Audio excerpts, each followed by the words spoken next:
In that case, I think we will get started. So, good evening, everyone. Welcome, one and all, to this delightfully sunny evening. We've almost managed a whole year of exclusive online talks for the Kent Archaeological Society now, almost all of which are accessible online as well. So you can get them all on our YouTube channel if you've missed any. So go back and check them out. We've got we've had some fantastic speakers over the year, so there's plenty on there to watch. And 11 months, so we're almost at our first birthday. So maybe next month we'll have a bit of a party. What do you reckon?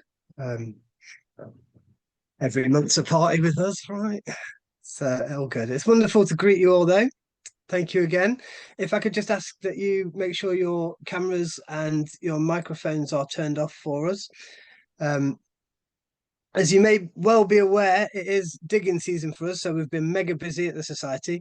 We've got 2 digs running at the moment, one at Front Brents in Faversham, where we're welcoming folks to the delights of archaeology and community engagement and historical research through the excavation of a row of demolished Victorian buildings, perfectly situated next to a pub, which is always good. And our signature excavations, of course, at Lees Court Estate, with some astonishing discoveries already, which we will hear more about shortly.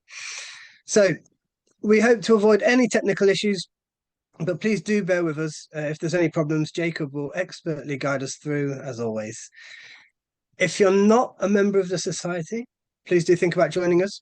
It works out about £3.30 a month, and for that you'll receive a copy of our yearly journal, Archaeologia Kantiana, full of the most current historical and archaeological research in the county. You'll also have exclusive access to our biennial magazine, regular newsletters, our collections, conferences and selected events, opportunities to get involved in excavations and research projects, and you'll allow us to keep putting out wonderful content like these free talks, outreach in schools, community groups, seminars, bringing the benefit of Kent heritage to us all. So do check the website for details on how you can become a member or just how you can get involved. Housekeeping, we'll blitz through this, shall we? Okay, so the talk will last about an hour, after which time we can have time for questions if you have any. Please keep yourself on mute and with your cameras off throughout so that we can hear our speaker clearly. During the question and answer, you can either use the raise hand feature and we will unmute you when it's your turn to ask the question personally, or if you prefer, you can type your question in the chat box and I will read it out for our speaker. I hope it goes without saying, but please be courteous and polite to our speaker and to each other. We will be recording the session and it may be posted to our video channels in the future, but no personal data will be shared. And if you ask a question but would prefer it not to be published, just send us an email saying so and we'll make sure it's not included. So, on to our speaker. We are absolutely delighted to welcome Keith Parfitt with us here tonight. Keith has been excavating Kent for over half a century, and he knows as much, if not more, of the incredible history of our county than almost anyone in the world. He obtained an honours degree in archaeology at University College Cardiff and worked with the Kent Archaeological Rescue Unit from the late 70s into the 90s, after which he worked for Canterbury Archaeological Trust until fairly recently, relatively, I suppose.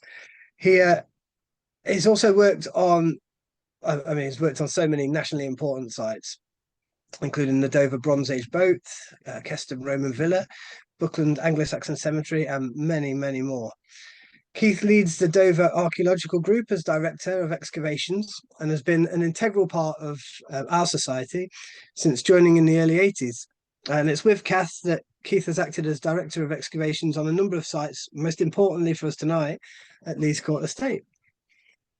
I first met Keith when he was receiving an award at the Society of Antiquaries in London, and I sheepishly approached him and Tina to introduce myself as a fresh, eager student, wanting to hear all his knowledge on Iron Age landscapes of the Southeast.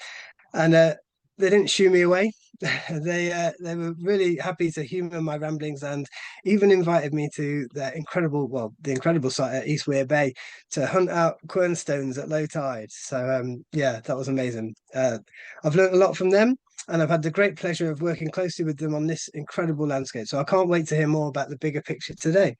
So, Keith, without any further ado, it is over to you. Thank you very much.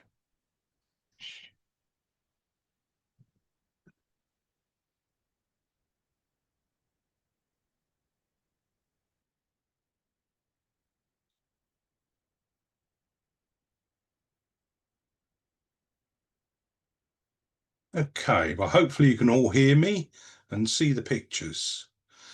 So it's not a particularly exciting uh, title, The Prehistory of the Stringmans Farm area at Badlesmere. It sort of describes what I'm going to talk about, probably rather than inspires very much. Stringmans Farm is a late medieval building. There's a picture of it there in the corner. Continuous jetted structure with later additions. And the archaeology we're going to talk about is on the lands associated with Stringmans Farm. And you can see there's one site in excavation there. There's another one up there, another one over there, one over the road. So the parish of Badlesmere, then, it's south of Faversham and west of Canterbury, fairly high up on the North Downs. There's a little plan showing the outline of the parish, and there is Stringmans Farm over on the eastern side. Now, the parish of Badlesmere has long been dominated by the estate associated with the Sons family, and it's at their invitation, Lady Sons, it's at their invitation that we're working on the site and have been for a good few years. There's a rather fine picture of 1790 of the Sons mansion at Lees Court and the estate extending away from it. It's fairly imaginative, I think, and we couldn't really decide where we were digging, but it's not on the main estate. It's somewhere on the horizon there in amongst the trees, possibly over this side of the view as we're looking at it there. But I think it's a fairly stylized thing. Don't think it's can be taken too literally. So we picked an area to work on around Stringmans Farm, and that was largely fortuitous. We happened on that point. The reason being, we knew of various things in the area and we followed up on those. And the first thing we did was to just look at the county sites and monuments record to see what was going on in the area. So here's Stringmans Farm in yellow, and it appears there's quite a lot going on. All the red marks being various sites of heritage interest. But when we start looking in detail at what those sites are, all the little ones like Greek temples there, they are listed buildings. There are a few medieval ones like Stringmans itself and down the road and Woods Court.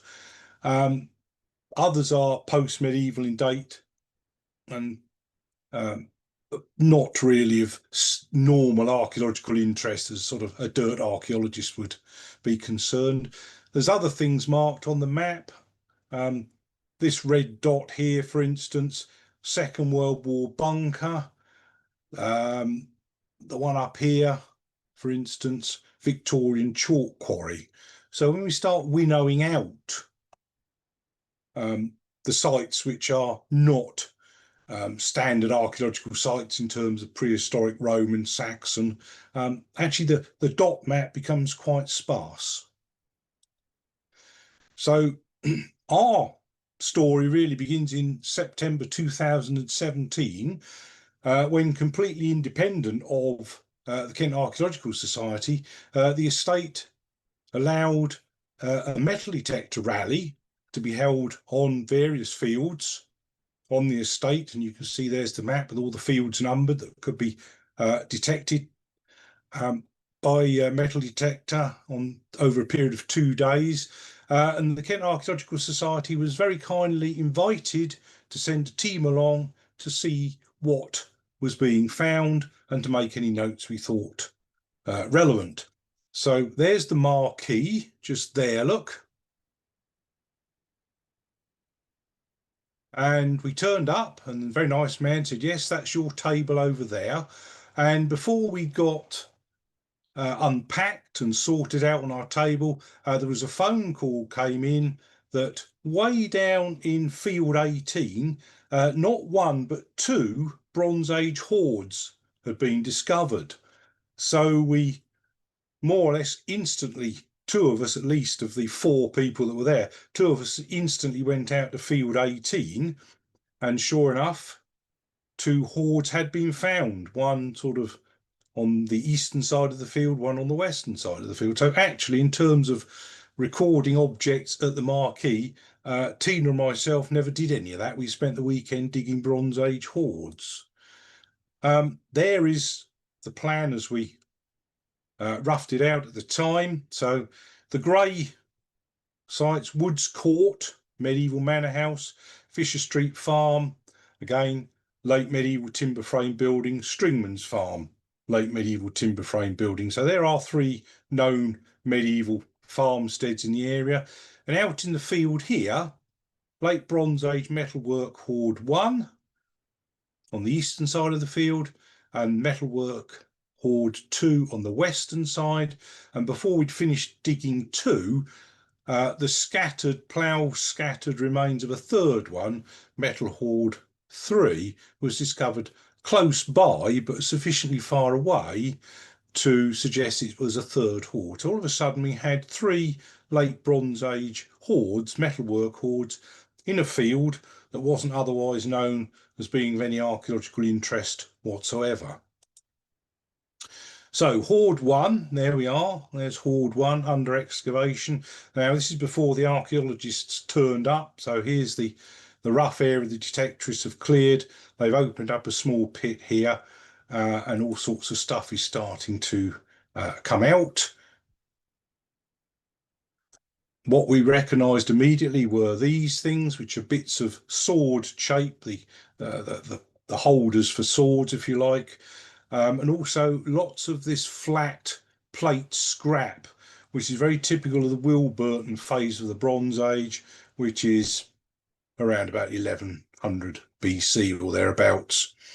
So we set about doing a proper archaeological dig on that. So there's Tina and myself there, and another chap joined in with us with some, he had some archaeological training. He joined in. There's the original pit producing all the metalwork. That's the young lady that found the metalwork, and here we are trying to get a handle on what exactly is going on. By the end of the day, most people got fed up with watching us by then, but by the end of the day, the people had left, and we were able to expose this, which is a Bronze Age pot containing all these little bits of broken up plate scrap buried just under the plough soil. Quite clearly the plough had taken the top half of the hoard off, but there's the lower part of the hoard still in situ in the ground. So that was hoard 1. We were well pleased with that. The plate scrap hoards of the Wilburton period, quite rare things, although we had done one before at Waldershire Park in similar circumstances. That was 10 years or so or more ago. So moving then to the other end of the field, and hoard 2, another finder. There's hoard 2 as we were able to clean it up. A small group of fragments of bun ingot in a very small pit. If those pieces of bronze had been flints, I think the standard archaeological interpretation would be it was a flint-packed post hole. What was more interesting in this hole was you can see there are other archaeological features here. There's a little pit here, another little pit there, and a shallow thing there, which we decided was modern. And you can also see, incidentally, look, these score marks going through. That's the plough going through. So this field, it's ploughed not particularly deep, and probably not a foot or so, perhaps only 10 inches, 9-10 inches. But a lot of this shallowly buried archaeology is at risk from the plough. And while we were doing hoard 2, not far away was hoard 3. Entirely contained within the plough soil as far as we could see. It looked very much as if the plough had completely taken out that hoard. But again, we're dealing with bun ingot fragments. There's about 34, I think there's a photograph of them. That's a complete bun ingot from Kent. It's not from our site, but basically they're D-shaped in cross section. So the curved side lies in the bottom of a bowl-shaped furnace, and the flat top is where the molten metal has just settled in the fire, as it were. So you get these very distinctive D-shaped sectioned ingots, and they get broken up into fragments and then melted for recasting. Well, Bronze Age metalwork hoards on archaeological excavations are quite rare, and we don't really know why or where they were being deposited. I think most archaeologists had thought over the years that many hoards were buried by smiths in the middle of nowhere, 8 paces from the near oak tree or something like that, and they intended to come back and collect them later, but somehow never did.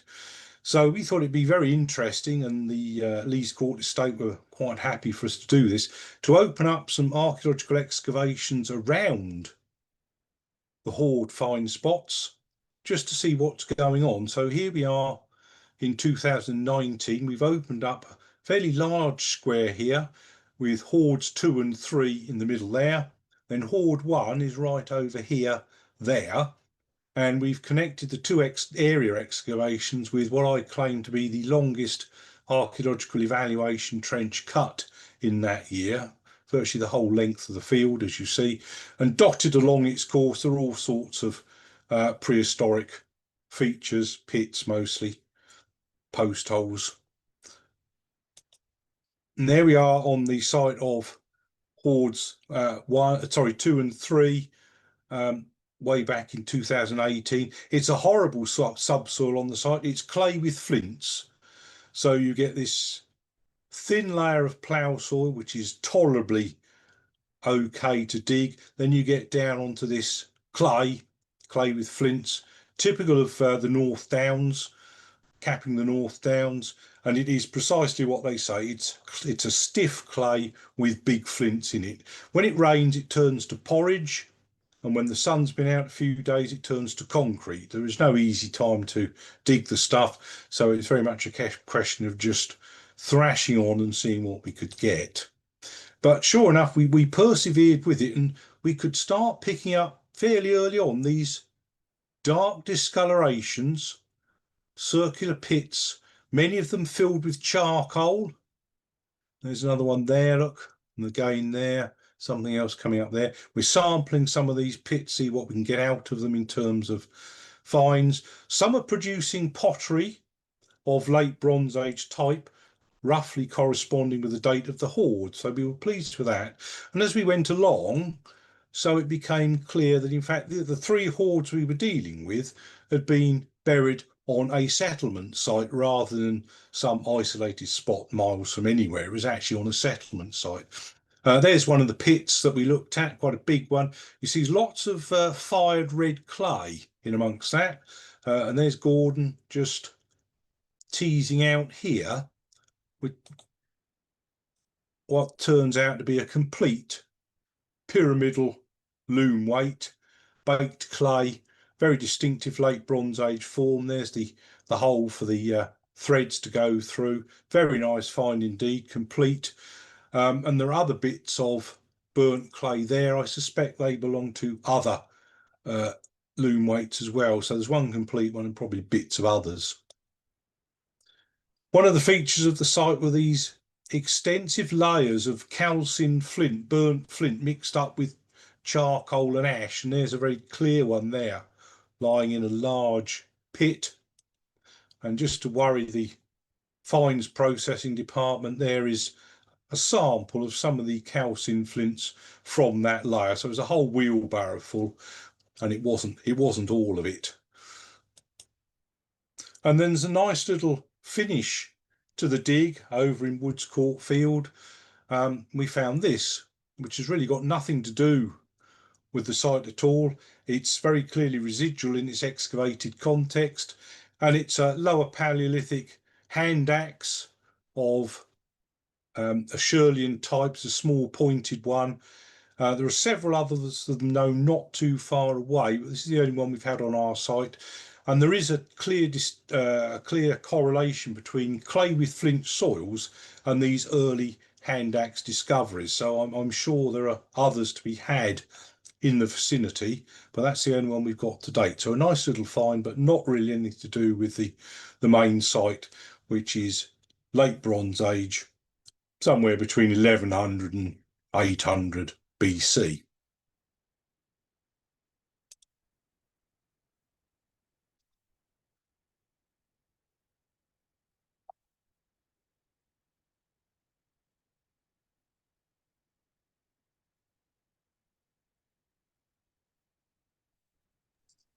Keith, I'm so sorry, we're having just a brief technical hiccup there. Jacob just messaged me. Just bear with us 10 seconds. Okay. Fix it. I'm so sorry. It will be straight back in where you left off. I'm really sorry about that, buddy.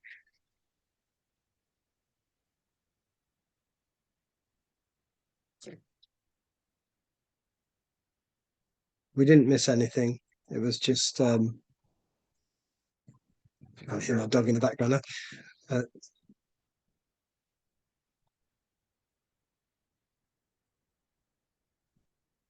okay, I think we're back on. Sorry about that, Okay. mate. No, Right. that's no problem at all. As long as we can all hear each other, we're fine. Yeah. So I was just talking about the Paleolithic hand axe. Um, it's in the order of 250,000 years old or so. So well before anything else going on in the area.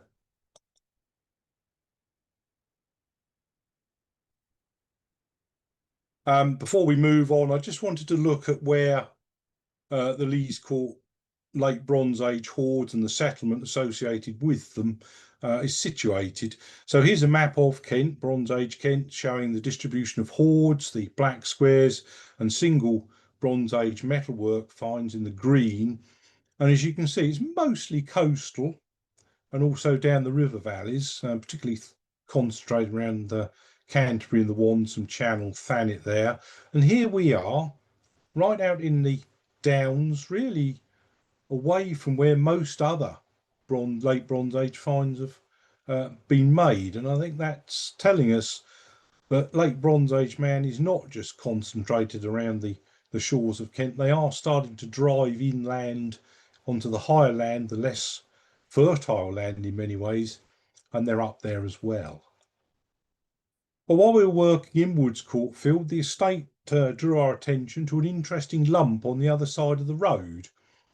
And we went and had a look at it, and we thought it very much looked like a Bronze Age round barrow. So the estate cleared it of trees for us, and we had a good look at it, and there it is. There we are, scouring the surface of this mound. It's situated in a small wood called Holly Grove, not otherwise known, not marked on any Ordnance Survey map, not known to the estate beyond a lump in the corner of the wood. But as we scoured the surface, we picked up about 100 prehistoric struck flints. And then last year, we actually got round to cutting a trench across the edge of the structure. So the mound is mostly on that right-hand side. There's just the edge of the mound. And we just wanted to do enough to prove that indeed it was a Bronze Age round barrow. And we did that by cutting a fairly narrow trench here to pick up the enclosing ditch around the base of the mound. There's a section of it, quite difficult to make it out because we kept the trench was very narrow. Standing Bronze Age round barrows in Kent are quite rare.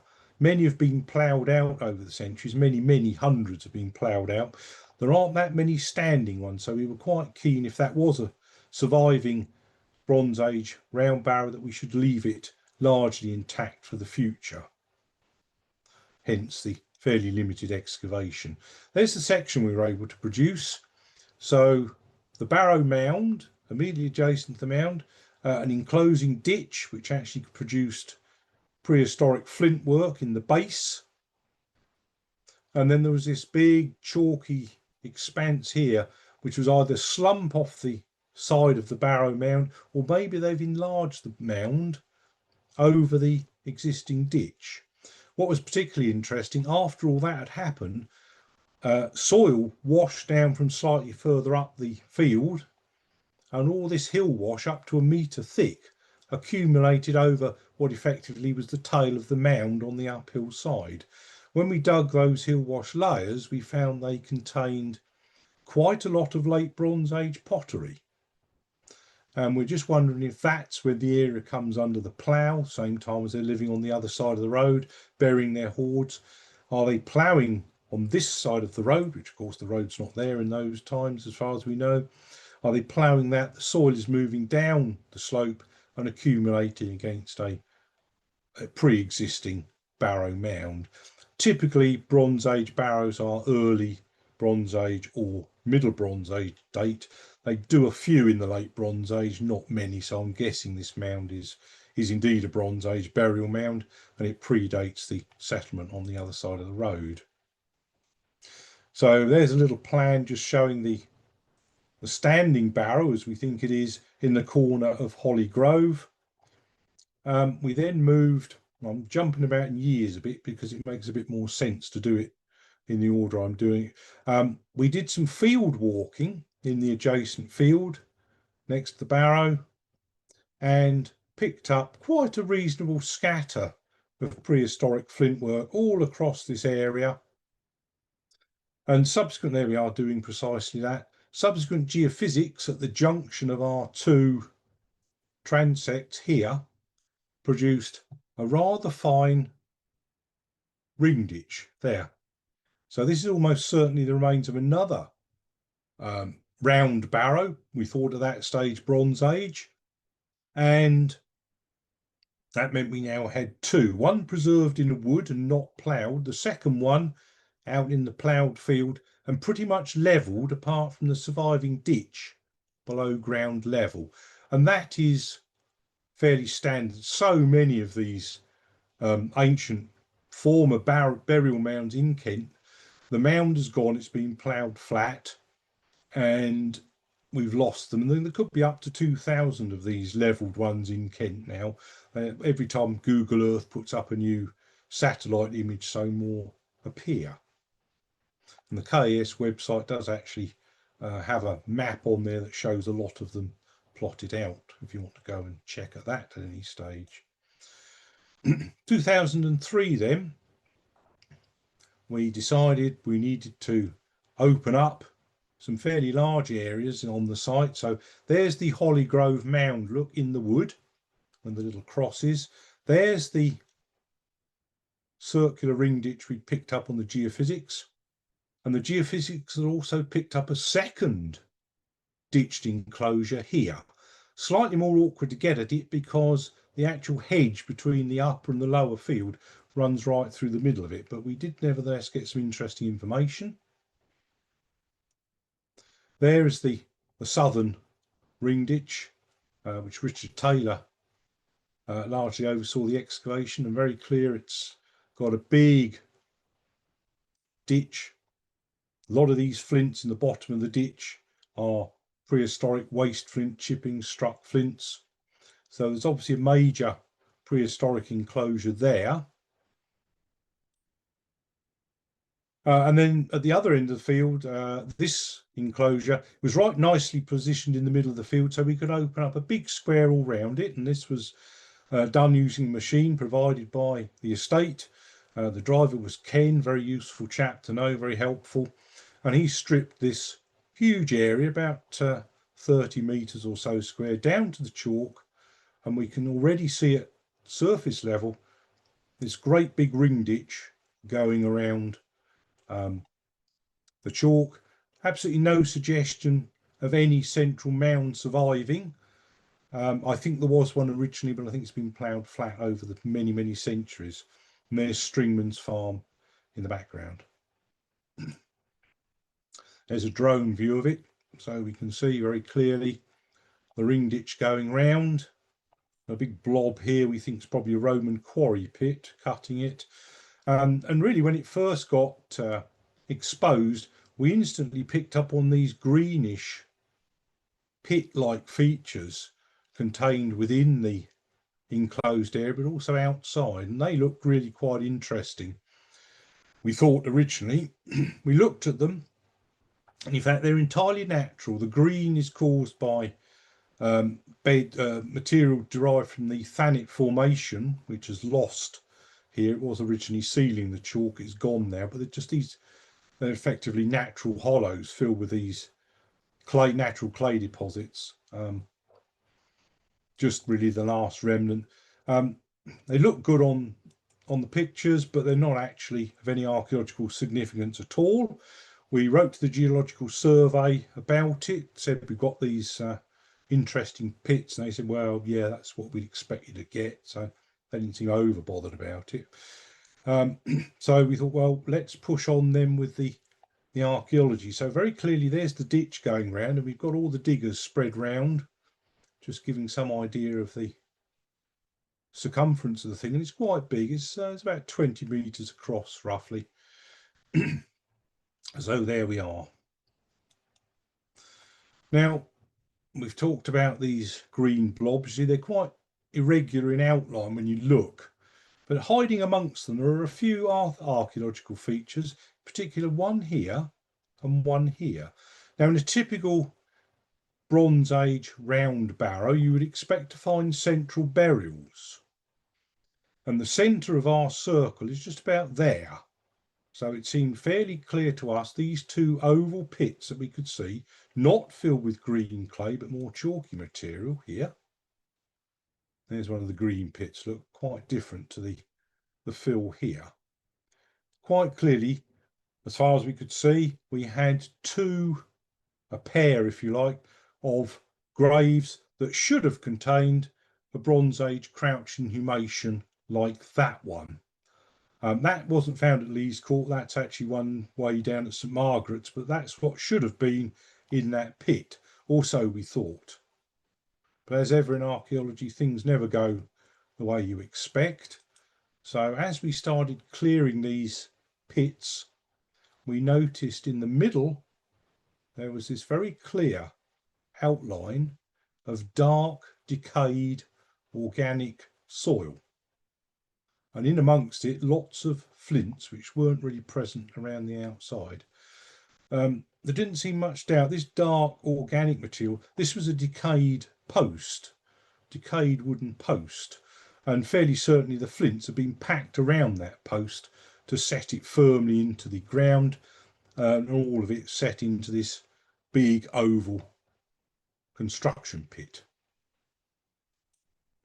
There is the two of them dug out. They were both the same. They both had this D-shaped central post pit. Not a suggestion of a burial in either one, but in the centre of the mound is just about there, right where the ranging rod is. That's the middle of the mound. So we say we should have had two Bronze Age crouch inhumations, and we didn't, which stumped us for a bit. We did make the observation that if you struck a line through the centre of that pit, through the middle of that pit, it hit the ditch at that point there, where there was a post hole right on the lip of the ditch, the only post hole that we had in the excavation. Putting it all together, we thought what we were looking at was a pair of D-shaped tree trunks. In other words, one tree trunk slit down the middle and half put in a pit on each side. And that apparently made some sort of central timber structure, presumably to contain a burial, and that burial itself had been destroyed by ploughing.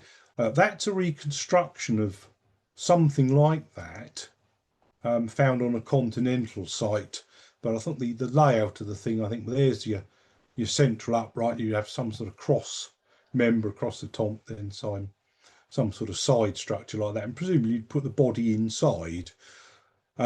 We unfortunately have lost that. I think we probably lost a foot off the top of the chalk surface there, so all the workings we've actually lost to the plough probably centuries ago. But I think that's what we were dealing with, and that's not what you'd expect to find in a standard Bronze Age round barrow. There's a little plan just trying to pull all that together. So there's an imaginary line of sight struck through the two central pits, and you can see it is quite central. Strike a line through and it hits feature 18, the post hole. When we come to look, the ring ditch itself is not particularly circular, it's a bit oval in shape. You could almost argue that from there round to here, it's taking on more of a sub-square outline rather than a pure circle. Usually Bronze Age round barrows are enclosed by a quite neatly circular ditch, and that doesn't seem to be the case here. It's a bit more irregular. And so we turned to digging out the ditch, and my word, what a whopper it turned out to be. So here's the gang, and I have to say everyone worked very hard on doing this. There's that post hole, look, just on the edge of the ditch, but there we are. We're getting towards 1.5 meters deep, soil coming up all the time, mostly natural silts, and every so often we'd find a prehistoric flint. So I say well done to the team for thrashing all that out. There's me and Richard doing a bit of surveying. Last year we went back and did some more excavation of the ditches, and that really confirmed what we thought we could see in the first year in smaller trenches. The ditch itself was not dug as a continuous, even profiled ditch. It was actually made up of a series of circular pits. You can see quite clearly one there and there, another one there, and very clearly on this one you can see, look, there's a little ridge of undug chalk between the pit here and the pit there. So it looks very much as if the pit, a series of pits, was dug, and then as the final piece of the ditch digging act, the bolts of undug chalk between the individual pits were banged through to make a continuous ditch, but with a fairly irregular profile, and not really a nice even form at all.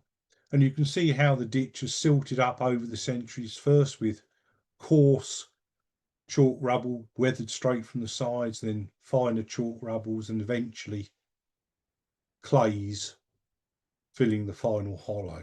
So the ranging rod indicates we're talking about 1 meter and a bit, 1 meter. So it's best part of 2 meters. It's actually just over 2 meters deep, that ditch, which we thought was getting a bit excessive. Most people only have a ditch a meter deep at most, so this was getting a bit out of hand. But we did it, and there was some interesting stuff. There's a plan of trench 6, which was our longest trench, with all the contours drawn on it. And this is David Brownrigg, been working with Paul Samuel Armour, trying to produce this contoured image. It's not been that easy because we didn't do it on site. They've been working with the previous records. But I think for present purposes, you can see quite clearly how there are pits here. There's one there, look, one there, a third one there, a fourth one there, a fifth one there, sixth one there, and then a very marked step down to another one there. So it's very much a question of joining up groups of individual pits rather than digging a continuous ditch. So that's David's efforts. He's still working on it with Paul, trying to refine that, but that serves its purpose tonight, just to get that idea that we're dealing with a ditch that is not a continuous excavation. And you'll have heard David previously perhaps talking about his drone surveying on archaeological sites, so he's been practicing with us and getting some quite good results, I think. In certain places on the bottom of the ditch we found these scatters of prehistoric struck flints. So there's one batch, look, a couple of hundred struck flints. Nothing worked. It's very much a question of napping waste being left in the bottom of the ditch. I think there's two options here. Either somebody has been making a flint tool somewhere nearby and chucked their waste directly into the still open ditch, or I think more likely, there's the side of the ditch. That is a layer of natural flint in the side of the ditch exposed, just in the natural chalk, and there's traces of the same layer on that side. I rather think prehistoric man has sat in the bottom of that ditch, hacked out bits of flint from the side of the ditch and sat there in the bottom of the ditch out of the wind, napping the material, leaving his waste there, and unfortunately for us, taking off whatever he made in terms of axes, arrowheads or whatever. He took those away with him, just left us the waste. We found the same thing again in other parts of the ditch, not on the base, but about halfway up in the fills. So here's one in trench 7, a great mass of natural flint nodules, but in amongst it, buckets full of prehistoric struck flint. So again, there are episodes of napping going on in the ditch when it's half full. So this is all good. And again, no real tools. They've made something, taken it with them, leaving us the waste. The waste itself is not particularly closely datable, which is a bit irritating. But quite clear there's quite a lot going on in that ditch as it was filling up over the centuries. I think it must have taken many centuries to have filled up to the depth it had. And then finally on the southeast side, literally no more than 6 inches down in the upper filling of the ditch, we came across this area of laid flint work. And if you look, it does look rather blacker in that area than some of the other clay patches. So something dark going on there on a layer of flints. So as we looked a bit more closely, we could see a great mass of flint. Some of it was burnt, the flint. These ones in particular was burnt. And then when we looked very closely at the chalk specks between the flints, we decided it wasn't chalk, it was actually cremated bone, presumably human. So I think what we have here is one of the last acts in the filling of the ditch. A flint platform is erected on the southeastern side of the mound, and they've actually fired up a human burial for cremation. And I think they've probably collected a lot of the bits of bone, taken them away, but they've left the base of the flint pyre and a few of the crumbs in between. So that was really quite an interesting discovery. And we've got oak charcoal mixed amongst that, and that's produced radiocarbon dates of around about 1500 BC. About the same date as the Dover boat, actually. So in 1500 BC, the ditch, which is over 2 meters deep, is largely full, but they're still holding cremating rites there. So there's obviously quite a lot going on over a lot of years on this site. So not just another Bronze Age ring ditch. Well, we've dug loads of these Bronze Age ring ditches in Kent over the last 20 odd years.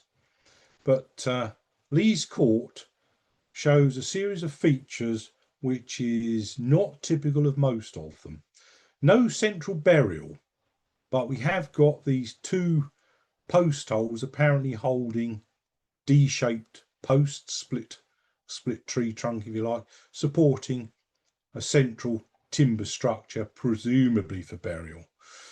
Well, that instantly reminded me of 2 things. Firstly, Wayland's Smithy down in Oxfordshire, a Neolithic long barrow built over a smaller long barrow in the Neolithic period, and that had precisely that, 2 timber uprights, D-shaped, a split trunk in other words, and various other flint and sarsen, I think, features and other post holes, indicating the site of a burial chamber sealed under the first barrow, which itself is sealed under a later barrow. So we didn't quite have that complexity, but our central feature had a certain resemblance to that, especially if we allow for that one being ploughed flat. And at Wayland's Smithy, of course, the early barrow is hidden under the late barrow, so completely protected and preserved. With us, we're dealing with a ploughed field, probably ploughed for many, many centuries, and we're no more than the foot down to the top of the pits. The other thing that it reminded us of was the Ringlemere Cove. Ringlemere, of course, you'll know as another late Neolithic / Bronze Age ceremonial site, and right at the middle of that there is this pair of L-shaped slots that seem to have supported some sort of central timber structure at some stage. So those things suggested we weren't dealing with an ordinary Bronze Age ring ditch round barrow site. There were no obvious burials at that stage. There were, however, on our site evidence, or was evidence, for cremation in the final stages of the ring ditch filling.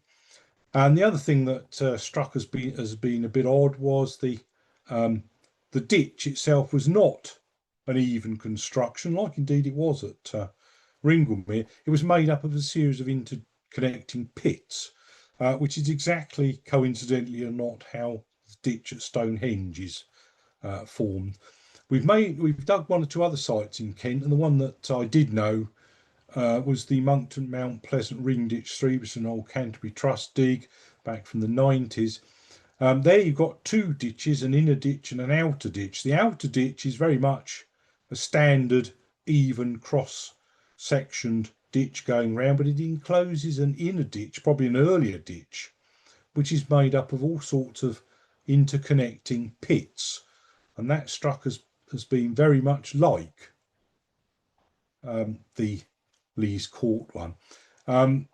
We don't know what was in the middle of Ring Ditch 3. We got some sort of cut, and the road builders would not let us cut a little hole in there to find out if there was anything else going on in the middle, which, looking back on it, considering it would have been a very minor irritation to the road builders, could have actually been a very important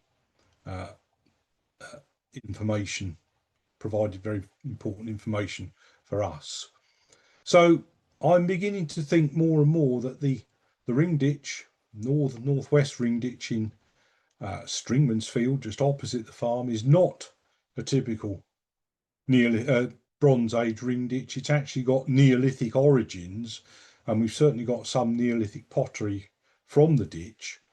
We're waiting in many ways on the flint analysis to just tell us exactly what date the flint is suggesting, because we've got crates of that.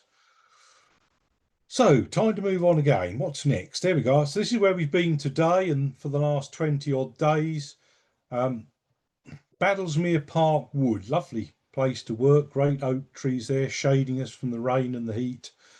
We started there in early May, but it all started off way back last year. There's the mound that we looked at in Holly Grove showing up on this LiDAR view. Look, as a very clear circular mound. On the other side of the valley completely, there's another circular mound showing. Not particularly well defined compared to that one, but suggestive there could just be yet another round barrow of some sort on the other side of the valley. What the LiDAR doesn't bring out is the fact there's actually quite a deep, dry chalkland valley running through there. So we went one rainy afternoon, we went off trying to find this barrow in the woods. So this is Battlesmere Park Wood. It's very large, and we went stomping about in the woodlands trying to work out where we were, and eventually we ran to earth the site, and it's located just there by the side of a public bridleway at the point where a private woodland track branches off the main line, and it's the actual mound seems to mark the junction of the two. So I think we're dealing with an early mound that the people laying out Battlesmere Park Wood in the mid-19th century just thought was a useful local landmark to provide a point where they could usefully branch off with one of their rides through the wood. And you can see there's others as well. This is the 1877 Ordnance Survey map. It shows the paths very clearly. There's Stringmans Farm. There's Holly Grove. Nothing marked there, no tumulus or barrow marked in the corner of the wood. Nothing at all to suggest our ring ditch here. Just an open field. And the same thing here, no mound marked. It's just shown as woodland, nothing going on apparently. So when you get something on LiDAR, the first thing you need to do is go out and look at it on the ground. Some people call that ground truthing, which I think is an awful term, so I won't use it. Anyway, we went stomping off, looking into the woods in the winter, and sure enough, you could see that the ground level did rise a little bit in there. Then it sort of got lost in the brambles. So there did seem to be some sort of lump there without making very much of it. Couldn't make it out for all the trees, but it did look a likely site for yet another one of these potential Bronze Age round barrows. So again, we pointed it out to the estate, and I have to say the estate workers were not particularly aware there was a mound there until we pointed it out. They very kindly, again, Ken in his machine, stripped all the vegetation off the mound, except for these rather fine oak trees. There's 4 oak trees on there, about a century old, and a couple of other big trees we've saved. But you can see very clearly there is a very well-defined mound. That's standing on the north side looking south, and that one standing on the south side looking north. There we are. There's a logger's, there's that hollow trackway as shown on the Ordnance Survey map. It cuts right through the top of the mound, and I think it's probably a logger's track amongst other things. But very clearly we are dealing with a mound, and that would it's well up to Salisbury Plain standard, I think, but completely unknown, hidden in this large wood where people hadn't spotted it as they went along the bridleway. And it is a well-used bridleway, but it's it's not bringing many archaeologists to the area. So quite clearly we are dealing with an ancient mound. Is it? Sorry. So we started off by looking at the structure of the mound, and it seems to be made of these layers of flinty, orangey soil, not very clayey stuff at all, quite sort of almost sandy material. And it seems to be that's what it's made of. Now, contained within those flint layers, all sorts of prehistoric flints. We've got 300 or 400 now, I suppose. Managed to get the tool shed up on site. The tea hut is up, functioning, well stocked biscuit tin, ready for tea breaks. Sorry.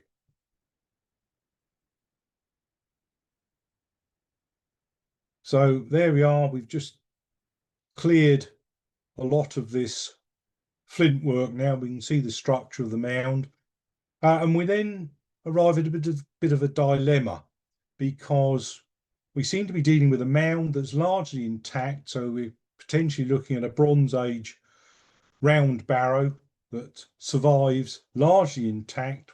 We've lost so many in the heavily ploughed landscape of Kent. To actually have a standing one, it's very much a rare survivor. So something we want to preserve, like the one in Holly Grove.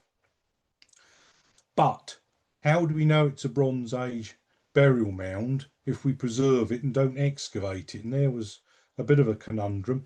Had we been Victorian excavators in the 1850s or the 1870s, we would without a doubt have picked the middle of the mound, which is just about there, and dug a pit straight down to the middle of the mound, base of the mound, and we should have found there a central burial. I didn't think that was entirely the correct thing to do in this modern age. There's plenty else being destroyed, so we need to look after this one. But one thing we thought we could do would be to go and pick up what should have been the enclosing ring ditch around the outside of the mound. So if we go back to our thinking of the one we did in Stringmans Field, the mound has gone, but the enclosing ditch survived. So we cut quite a sizable trench here, and we reached natural clay and natural chalk, not a suggestion of any ditch running through. So maybe we thought, well, perhaps the mound has slumped and the ditch is buried underneath the tail of the mound. So we took another 2-metre chunk here. That's really as far as we dare venture into the undisturbed mound. Still no ditch, so we made an extension for about another 3 metres out to the north, and still no ditch. So the long and the short of all that is there is no ditch on the northern side of the mound. So one of our team said, well, maybe it's actually got an entrance causeway, and we've dug right through the entrance, as it were, not seen the ditch which is on either side.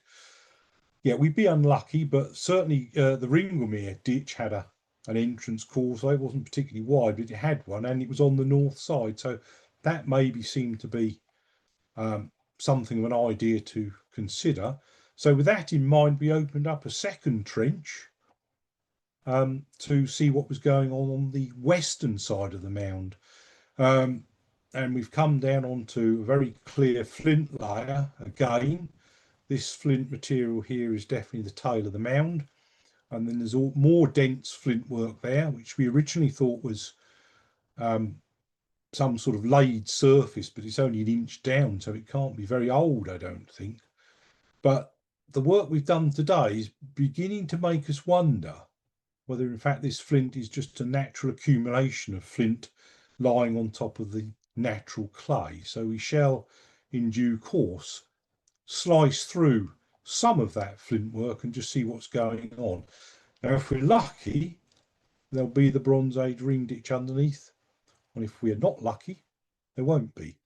I don't think there's going to be one there. I don't think that mound is made up of a ring ditch with the spoil piled into the middle.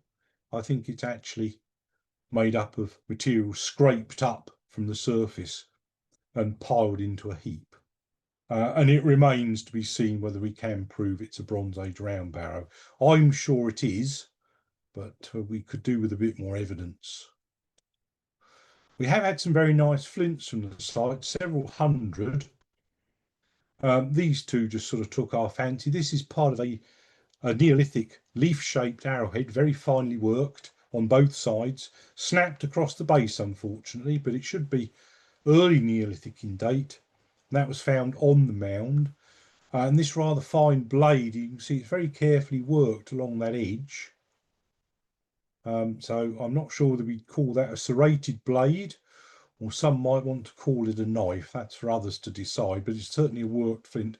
That was actually contained within the body of the mound.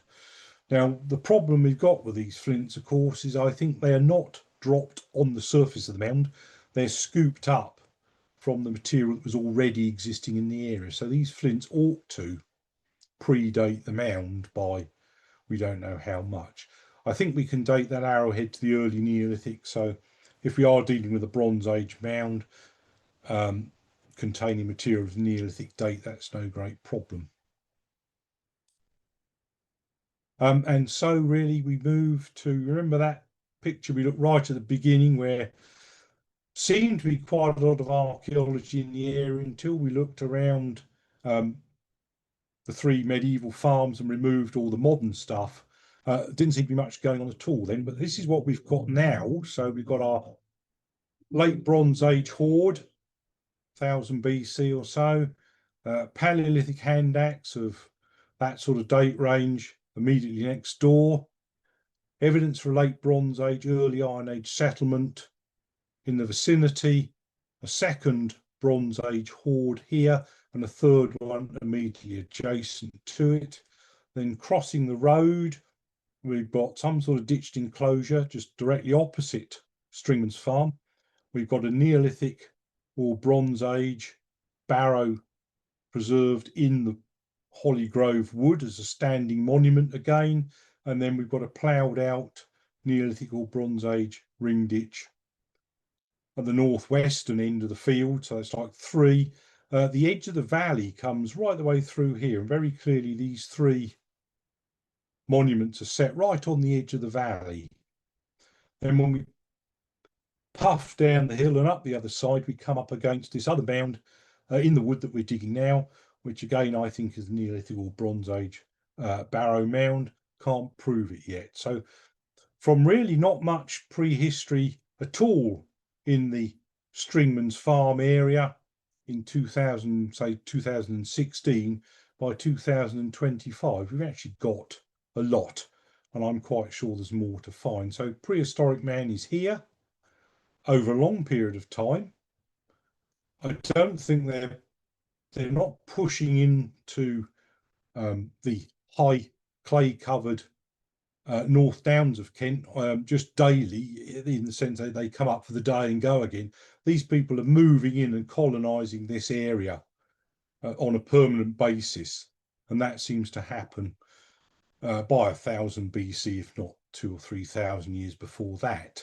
So it suggests there's a lot of prehistoric people around, and they are working this land. It's not wonderful land for ancient agriculture, but they're using it, I think, probably because the better land down towards the Swale estuary to the north has already gone. So they're driving inland because they need to. So we've always assumed till fairly recently these high level downland areas weren't really colonised much before, well, the establishment of things, these medieval farms. Woods Court sort of can be traced back to well into medieval times and a few Saxon land charters, but we've always assumed it was very much a post-Roman thing, colonising these high downland areas where there's some fairly poor quality soils. Not so. Apparently prehistoric man has beat us to it. So all this work on the Lees Court estate takes place through the good offices of the estate. And the estate, of course, is led by Lady Sons. And there she is in the hole with me. We're inspecting there the filling of the great ditch of the ring ditch we excavated, just discussing how all this soil could have built up. And I finish with Lady Sons posing yet another question to me that I can't provide an accurate answer to. But to say all this work would take place, or wouldn't take place without Lady Sons' very keen encouragement and interest in it all. So that's where we are with the Lees Court estate prehistory side of things. There's lots more to do. The farm itself, Stringmans Farm, has another interesting story to tell. That's for other people to look into. But that's us at the moment. So our next big job is to try and prove this second mound in the wood we're digging at the moment is indeed prehistoric. Right, that's it. Thank you very much.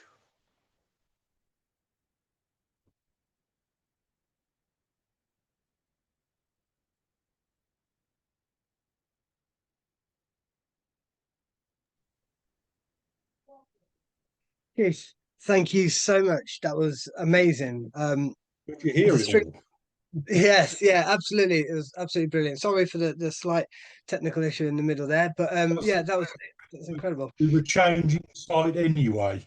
Yes. The Stringmans Farm landscape, I mean, it is an incredible archaeological region, and those monuments are obviously of huge significance. So it's great to see that story continue to evolve. And I know that um, for you and for everyone involved, it changes almost monthly, I imagine, as you learn more and find more about it. Well, So, indeed. and also as you try and battle the rain and the sun, I love the idea of porridge and concrete for digging there. Yeah, It can be a try it bit of a sometime. yeah, it's a bit of a tricky site. Um, one of the things that is very striking in the landscape there is, and you couldn't really see it on the maps as you mentioned, but it is that valley, and it is dry at the moment. Do you know if it was dry during when the monuments would have gone up there? Would that have been still a dry valley, or are we looking at something that was potentially wetland at the time? What do you Yeah, think? I think that's a very fair question. I've got a very nice slide of that showing the way the landscape runs, and you can trace that dry valley right the way down to the Swale estuary past Faversham, and just near our side it forks into two side valleys. I probably should have put that one up. So I think very much ancient man is working to that landscape, and you can see the valleys. I've taken some geological advice on the valley, and the general feeling is that it would be dry in the Bronze Age. It would be a dry valley, so apparently no water in it. So I don't think we can ever imagine a Bronze Age Dover boat style vessel paddling up from Faversham Creek right up here. It would seem to be dry throughout. In our prehistoric period, right the way through, it's dry, but it's going to provide shelter. And one of the things is about some of these monuments is they sit on top of the hill, and you can't always see them when you're on the top of the hill, but you could if you lived in the bottom of the valley, and you could look up at the ancestors buried in their mounds on top of the hill. So I think that's something to bear in mind. And I sort of have got sort of vague ideas about digging some sort of hole in the bottom of the valley to see what's going on. But I suspect it's going to be a hell of a long way down to get to Neolithic and Bronze Age levels. And I think now about the thing at the bottom of Bluebell Hill when they put the rail link through, and they got a rather fine Neolithic house, but I think it was 6 or 7 meters down. Wow. Okay. So that's a bit out of our league. I think we might be able to do some boreholes though, so we might get something out of it. But I think there is stuff to be had down there, and I don't think it was wet. Brilliant. If you do have questions, please just put them into the chat. We have a few already, so I'm going to start firing these at you, Keith, if you're Okay, ready. So first up, Louise said, well, first off, last year ditch but no barrow mounds, and this year no ditch but barrow mounds. that's right. But then, and then she asked, wondering yesterday, is there anything on the other side of the valley on the Badlersmere sides? On the other side of the other valley, yeah, well, we've not found anything, but given that we had nothing when we started there, and we got so much now, I'm quite sure there's other stuff to find. We've just got to track it down. Okay, cool. Nicholas Newell has asked, moving forward a millennium or so, what about Badlesmere Castle? Well, yes, indeed. It seems from the documentary work, and we've got a team looking at the documents. Badlesmere Castle does indeed seem to be a quite important place, and I guess it's quite big. And there is scope for possibly doing some archaeological investigation there, but that will be a whole new project. We're dealing with medieval documents, landscapes, so on and so forth. And I think a tenant farmer there rather than directly with the estate. So completely different project, certainly doable in archaeological terms, but very different to what we've been doing to date. But could be done. All we need is a voluntary team, somewhere to lead it, and somewhere to dig. We've got a few pointers apparently, so I'm sure there's something to be had there. Thank you. Um, when do we have any evidence of when the landscape started being farmed? I mean, is there evidence of Bronze Age farming there? And when was the most intensive farming, which might have destroyed all those monuments? Do we know anything about that? Not really. I mean, it seems like the tithe map is saying there's a fair bit of agriculture going on there. I think the steep valley sides are wooded now, and I think they might have been a lot in the past as well. So my feeling is that probably prehistoric man was farming that area up to a point, but that might be pasture or woodland management, perhaps rather than necessarily ploughing it. Having said that, there are some reasonable chunks of land um, you could plough. So I think you can make out quite a nice. If you did a bit of mixed farming with animals and um, bit of with trees, varying types, and a bit of ploughing, a few animals, you could probably make out a reasonable living up there. I think so. I think prehistoric man is up there, not visiting on a casual basis, but actually living up there. Okay. Yeah, and then I presume it was much later intensive farming which would have destroyed the big ring ditch. Yeah, that's right. I wonder actually whether it goes in phases, and when there's lots of people about, there's lots of pressure on the land, people start farming that area, and then when there's not so many people about, they fall back from that not so good area and farm the better land, and then when the population grows again, they maybe come back. So it's almost like an ebb and flow of the tide sort of thing, entirely um, based on just how many people there are and how much pressure on the land there is. And we know in the Bronze Age there was a lot of areas like Dartmoor being cultivated. So there seems to be a lot of people about then, and I think perhaps the same in the medieval period up to a point. Oh, Steve Godden has asked, would there likely be similar activity in other valleys similar to this one on the North Downs? I'm thinking of the Eastling area, a few miles west of here. Yeah, I think it becomes very obvious from what we've done that there was no archaeology known in the area, prehistoric archaeology known in the area. And then we put some archaeologists on the ground. They started grubbing about and they found archaeology.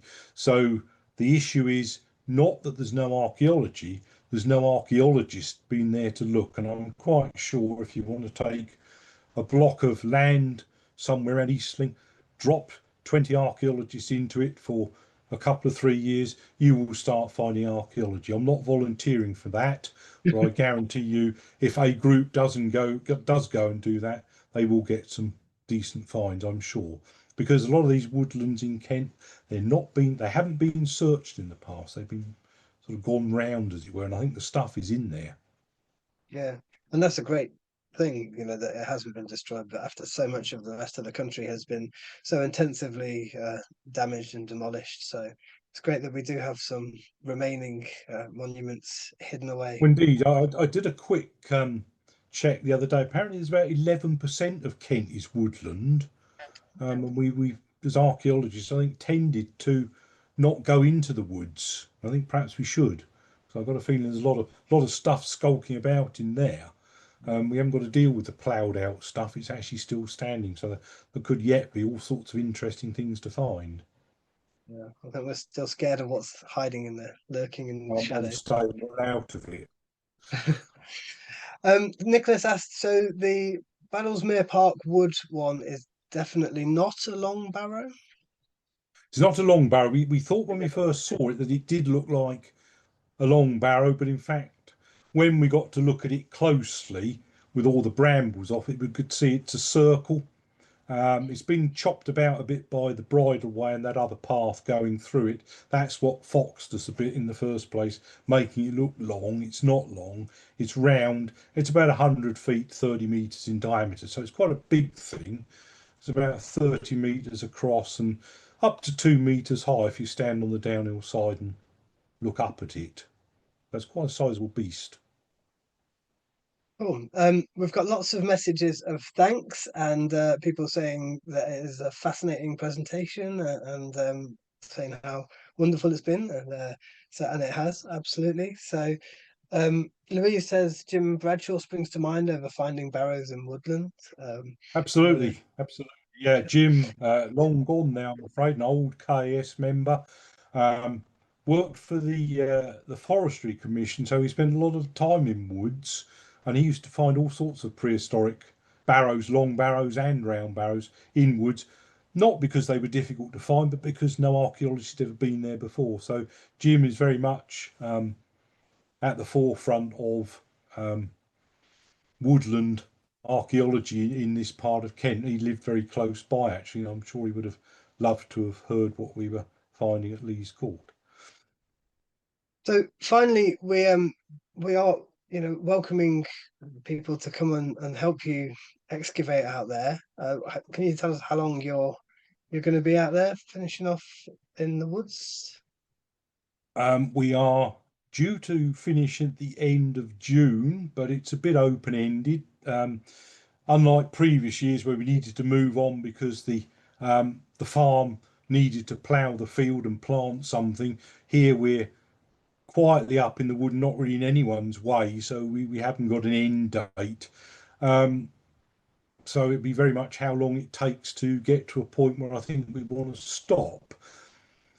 We shan't be going to excavate the whole of the Barrow Mound for certain, but we might yet find the ditch in Trench 2.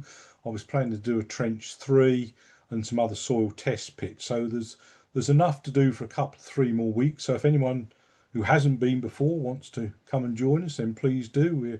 It's very nicely sheltered up there. It's actually quite a nice place altogether. The biscuit tin is well stocked, although I think the fig rolls have run out now, but there's plenty else. So anyone fancies it. What I would say is the official car park is just under half a mile away from the site. So it's a fair puff there and back, and you've got to go downhill, along flat, then uphill either way. So it's quite a puff up there. And I'm afraid even if you do puff there and back, you still only get 7,000 steps, not your required 10. We may get a discount after a few months, but there we go. So as I say, it's a bit of a puff up there, but we're happy to see anyone who wants to come, meet in the car park at 10, and we'll take it from there. Brilliant, brilliant. Yeah, check the website for details on how to get there, and also any more information about what you might need to bring or any of that. So thank you all so much for attending, and thank you, Keith, for such a fantastic talk about the incredible archaeology of Stringmans Farm. I really appreciate it. No problem So, at all. brilliant. So we've got loads more coming up. Please do keep an eye out for our upcoming talks. On Thursday, the 25th of June, we'll hear from Giselle Kirley on her talk, Trapped in Time, a closer look at Ötzi, Star-Car, and the not-so-primitive early people, with some focus on our earliest Kent folks. So on Thursday, the 17th of July, Isabel Diggle, the Finance Liaison Officer for Kent, will be discussing Step in the Right Direction, further discoveries of the Limb Lamp, which, Keith, I know you were also... Oh, right. So this is a Roman copper alloy foot-shaped oil lamp, the first of its kind in Britain, a very, very important find. On Thursday, the 28th of August, we'll have Stephen Clifton giving an update on the East Malling Healing Sanctuary. The brilliant stuff that Maidstone Area Archaeological Group are doing over there. And on the 18th of September, we will have the amazing Professor Dan Hicks discussing his new book and the research he undertook here in Kent, and along with Cass. So we have loads more in the pipeline, so keep your eyes peeled. As I mentioned earlier, if you're not a member, please do think about joining us. It works out about only £3.30 a month, and for that you'll get the Archaeologia Cantiana, all of the latest historical and archaeological research in the county, and you'll receive our biennial magazine, regular newsletters, exclusive access to our collections, conferences and selected events, opportunities to get involved in excavations and research projects, and everything Kent heritage. So check out the website for more details of these talks and a wide range of other upcoming Kent-based events. And yeah, thank you again very much. It's good to see you all, and we will see you all again very soon. And get yourselves down to Lees Court Estate for some excavations if you would like. Thanks again, Keith, and good night, everybody. thank you.